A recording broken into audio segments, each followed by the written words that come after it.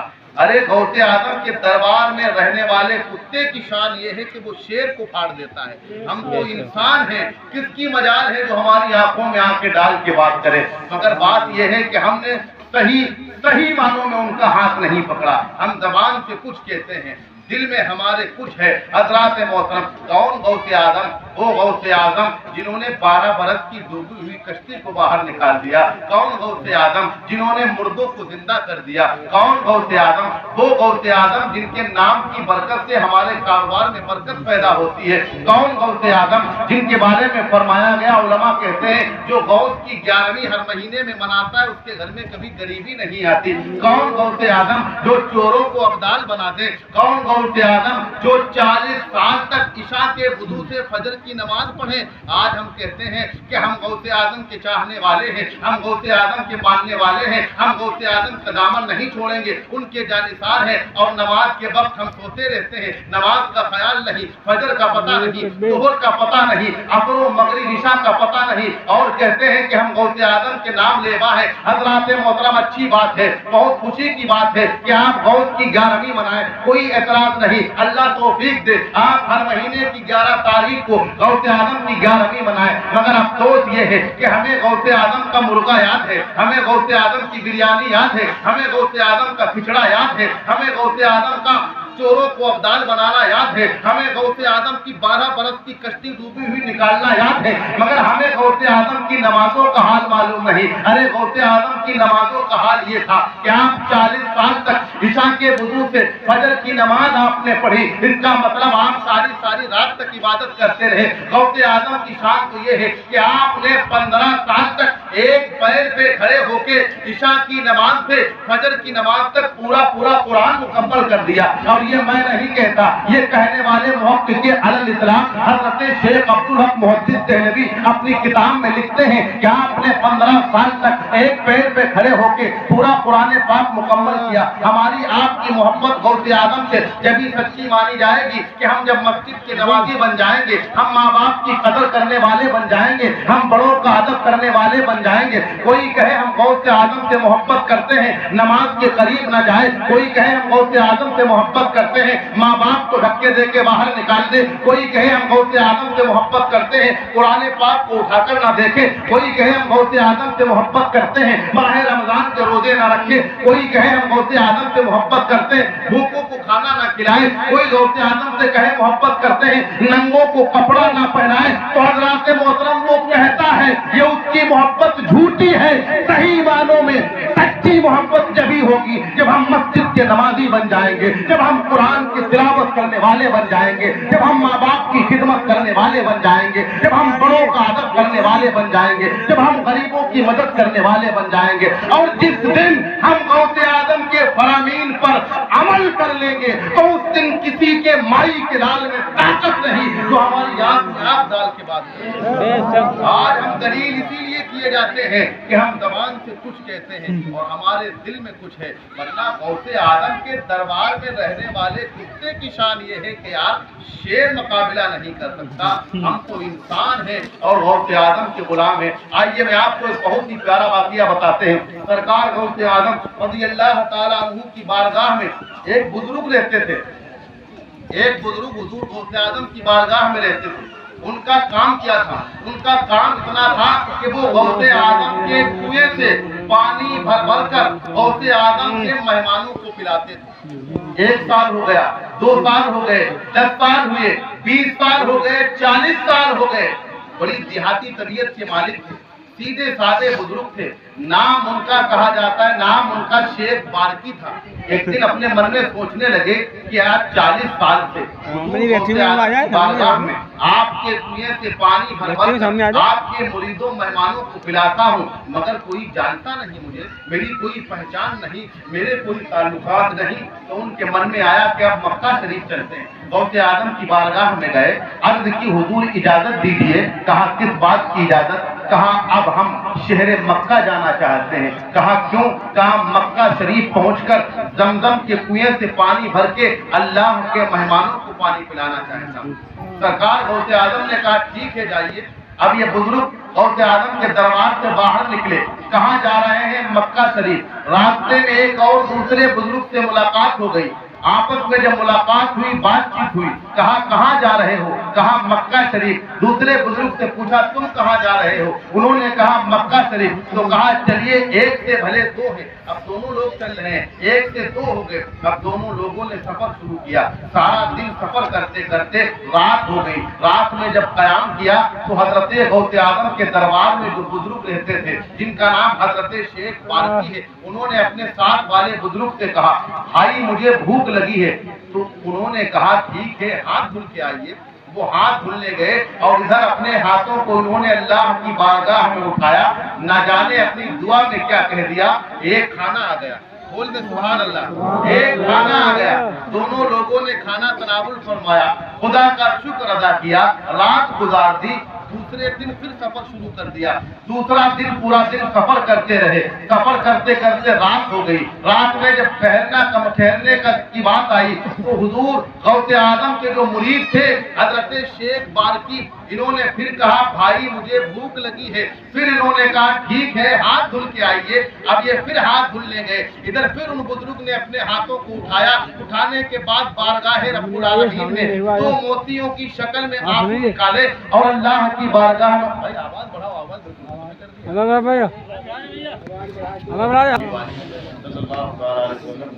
سلام علیکم یا رسول. ہلو اور بڑا ہلو ہلو بڑھاؤ جہاں تک سیٹی ہلو ہلو ہلو درود شریف پڑھیں صلی اللہ علیہ وسلم صلی اللہ علیہ وسلم. پھر انہوں نے کہا بھائی مجھے بھوک لگی ہے.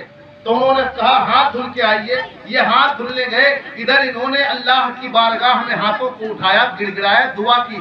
اللہ پاک کی بارگاہ میں نہ جانے کیا کہہ دیا. پھر یہ کھانا آ گیا. دونوں لوگوں نے کھانا کھایا، رات گزر گئی. تیسرا دن پھر شروع ہوا. تیسرے دن پھر انہوں نے کہا بھائی مجھے بھوک لگی ہے. جب انہوں نے کہا بھائی مجھے بھوک لگی ہے تو جو ساتھ والے بزرگ تھے انہوں نے کہا آج آپ کی باری ہے. 2 دن سے کھانا ہم منگا رہے ہیں، آج آپ کھانا منگائیں گے. تو یہ سرکار غوث اعظم کے غلام تھے جو 40 سال تک آپ کے کنویں سے پانی بھر بھر کے پلاتے تھے. انہوں نے بھی کہہ دیا آپ بھی ہاتھ دھل کے آئے. آج یہ ہاتھ دھلنے چلے گئے. ادھر انہوں نے اپنے ہاتھوں کو اٹھایا، بارگاہ رب العالمین نے نہ جانے کیا کہہ دیا. 2 دن سے ایک کھانا آتا تھا، آج 2 کھانے آ گئے. آج 2 کھانے آئے. جب 2 کھانا آ گئے تو ساتھ والے بزرگ نے ہاتھ پکڑا اور کہا کھانا بعد میں کھائیں گے، پہلے یہ بتائیے آج تم نے اللہ کی بارگاہ کیا کہہ دیا. جو 2 دن سے ایک کھانا آتا تھا آج 2 کھانے آئے. تو انہوں نے کہا اللہ پاک کی قسم میں نے نہیں کہا. آپ کو کہا ہوگا. کہا میں نے صرف نہ کہا اے میرے پروردگار یا الہ العالمین، اے رب ذوالجلال، میں تیری بارگاہ میں اس کے نام کا وسیلہ بنا کر دعا کرتے ہیں جس کے نام سے یہ 2 دن سے کھانا منگا رہے ہیں. اس کے صدقے میں مولا کھانا عطا فرما دے. اللہ پاک نے 2 کھانے عطا فرما دے. اتنا سننے کے بعد اب غوث اعظم کے جو مرید تھے انہوں نے دوسرے بزرگ کا ہاتھ پکڑا. کہا اب آپ بتائیں کہ آپ 2 دن سے کس کے نام سے کھانا منگا رہے تھے. اب میں آپ کو وہیں پہ لے چلنا چاہتا ہوں کہ انہوں نے کہا 40 سال ہو گئے غوث اعظم کی بارگاہ میں مجھے کوئی جانتا نہیں. اس جملے پہ غور کرنا، مجھے کوئی جانتا نہیں. تو ساتھ والے بزرگ سے کہا تم بتاؤ تم کیا مانگتے ہو 2 دن سے اللہ کی بارگاہ میں جو کھانا آ جاتا ہے کس کے نام سے منگاتے ہو. تو ان بزرگ نے کہا قسم پالنے والے رب کی ہے، ہم اللہ رب العزت کی بارگاہ.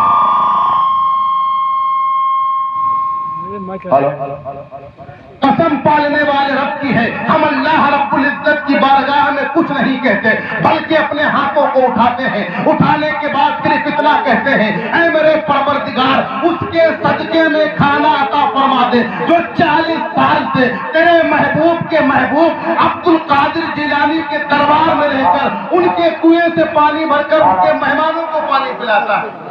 میں کھانا عطا فرما دے. جب اتنا سنا تو حضرت شیخ بارکی رونے لگے. روتے روتے کہا بھائی آپ جاؤ، میں تیرا بغداد شریف کہا ایسا کیوں ہے؟ ساتھ چلنے کی بات کی تھی، راستے میں آپ پاک چھوڑ رہے ہیں، آپ بغداد واپس کیوں جا رہے ہو؟ انہوں نے کہا دراصل بات یہ تھی کہ 40 سال سے ہم غوث اعظم کے دربار میں رہ کر ان کے کنویں سے پانی بھر بھر کے ان کے مہمانوں کو پانی پلاتا ہوں، مگر میرے ذہن میں تھا کہ مجھے کوئی جانتا نہیں، میری کوئی جان پہچان نہیں، مگر آج پتا چل گیا، آج پتا چل گیا اے بارکی، تو کہتا ہے تجھے کوئی جانتا نہیں، تجھے دنیا تو دنیا اللہ کے فرشتے بھی جانتے ہیں، اور یہ بزرگ سنو سنو، 2 دن سے تم جس کے نام سے کھانا منگا رہے ہو وہ کوئی اور نہیں، وہ میں ہی ہوں جو غوث اعظم کی بارگاہ میں پانی پلاتا ہوں۔ نگاہ ولی میں وہ تاثیر دیکھی، نگاہ ولی میں وہ تاثیر دیکھی، بدلتی ہزاروں کی تقدیر دیکھی، نگاہ مرد مومن سے بدل جاتی ہیں تقدیریں، جو ہو ذوق یقین پیدا تو کٹ جاتی ہیں زنجیریں۔ میرے امام کہتے ہیں حضور غوث اعظم رضی اللہ تعالیٰ عنہ کی شان تو یہ ہے، حضور غوث اعظم کے تقوی کا عالم یہ ہے کہ آپ کعبے کے غلاف کو پکڑ کر اللہ رب العزت کی بارگاہ میں رو رہے ہیں۔ کسی دیکھنے والے نے کہا حضور غوث اعظم رو رہے ہیں، عبد القادر جیلانی اللہ کی بارگاہ میں کعبے کے غلاف کو پکڑ کے روتے ہیں اور کہتے ہیں اے میرے پروردگار، اگر عبد القادر جیلانی کے اعمال اچھے نہ ہو تو میدان محشر میں عبد القادر جیلانی کو اندھا اٹھانا۔ حضرات محترم، ایک وقت ایسا بھی آیا حضور غوث اعظم کعبے کے غلاف کو پکڑ پکڑ کے رو رہے ہیں، اور ایک وقت ایسا بھی آیا وہی کعبہ حضور غوث اعظم کے گھر کا طواف کر رہا ہے۔ اعلیٰ حضرت فرماتے ہیں سارے اقطابے جہاں کرتے ہیں کعبے کا طواف، سارے اقطابے جہاں کرتے ہیں کعبے کا طواف، کعبہ کرتا ہے طواف درے والا تیرا، کعبہ کرتا ہے طواف درے والا تیرا۔ آپ نے بارہا سنا ہوگا کہ حضور غوث اعظم مردوں کو زندہ کر دیتے تھے۔ میرے بھائی، مردوں کو زندہ ہی نہیں بلکہ زندوں کو مار بھی دیتے تھے۔ یہ شان سرکار غوث اعظم کی ہے کہ آپ زندوں کو مار بھی دیتے تھے۔ ایک مرتبہ چند بدعقیدہ لوگوں نے پلان بنایا۔ کیا پلان بنایا؟ ایک آدمی کو سیٹ کیا، زندہ آدمی کو کفن پہنا کے چارپائی پہ لٹا دیا، کہا عبد القادر جیلانی کی کرامتوں کے بڑے چرچے ہیں، بڑا شہرت ان کی ہے، بڑے ڈنکے بج رہے ہیں، ایسا کرو۔ پلان بنایا بدعقیدوں نے، ایک زندہ آدمی کو چارپائی پہ لٹایا، غوث اعظم کی بارگاہ میں گئے، اے عبد القادر جیلانی ہمارے یہاں انتقال ہو گیا ہے، جنازہ پڑھا دیجیے۔ تو غوث اعظم نے کہا مردہ لائے ہو؟ کہا ہاں مردہ ہے۔ غوث اعظم نے پھر فرمایا جنازہ مردے کا پڑھایا جاتا ہے؟ انہوں نے کہا ہاں مردے کا پڑھایا جاتا ہے۔ اور یہ پلان بنا کے آئے تھے کہ غوث اعظم کا مذاق بنائیں گے، جب یہ تکبیر کہیں گے اللہ اکبر تجھے اٹھنا نہیں ہے، جب یہ دوسری تکبیر کہیں گے تو اٹھ کے بیٹھ جانا، ہم لوگ مذاق بنائیں گے۔ اور اسے کیا معلوم کہ وہ غوث اعظم کی بارگاہ میں آئیں گے۔ یہ غوث اعظم کی شان ہے، یہاں مردے زندہ ہو جاتے ہیں اللہ کے حکم سے۔ تو غوث اعظم نے پھر پوچھا سچ بتاؤ جنازہ مردے کا پڑھانا ہے؟ کہا ہاں میت کا پڑھانا ہے۔ تو سرکار غوث اعظم نے کہا ٹھیک ہے صفیں بناؤ۔ تمام لوگوں نے صفیں بنائی، جو بدعقیدہ تھے، رافضی تھے، بظاہر مسلمان تھے مگر دل میں کھوٹ رکھتے تھے غوث اعظم سے۔ آپ نے کہا صفیں بناؤ، صفیں درست کی گئی۔ سرکار غوث اعظم نے مصلی امامت پر آئے، آپ نے امامت شروع کی، آپ نے کہا اللہ اکبر۔ اب یہ انتظار میں تھے کہ ابھی تو نہیں اٹھے گا مگر دوسری تکبیر میں اٹھ کے بیٹھ جائے گا۔ اتنے میں غوث اعظم نے دوسری تکبیر بھی کہہ دی مگر وہ ہلا تک نہیں۔ غوث اعظم نے تیسری تکبیر بھی کہہ دی، اس نے اٹھ تک نہیں کیا۔ چوتھی تکبیر کہہ دی، وہ ہلا تک نہیں۔ جب ہلا نہیں آپ نے سلام پھیر دیا۔ اب یہ دوڑے اس کے پاس پہنچے، کہا اٹھتا کیوں نہیں ہے، اٹھتا کیوں نہیں ہے؟ تو غوث اعظم نے کہا اب یہ نہیں اٹھنے والا ہے، جسے تم مردہ لے کر آئے تھے وہ مر چکا ہے۔ یہ شان سرکار غوث اعظم کی ہے۔ میرے امام کہتے ہیں علامہ قہر ہے اے غوث وہ تیکھا تیرا، علامہ قہر ہے اے غوث وہ تیکھا تیرا، مر کے بھی چین سے سوتا نہیں مارا تیرا، سبحان اللہ سبحان اللہ مارا تیرا۔ واہ کیا مرتبہ غوث ہے بالا تیرا، اونچے اونچوں کے سروں سے قدم آلہ تیرا، سر بھلا کیا کوئی جانے کہ ہے کیسا تیرا۔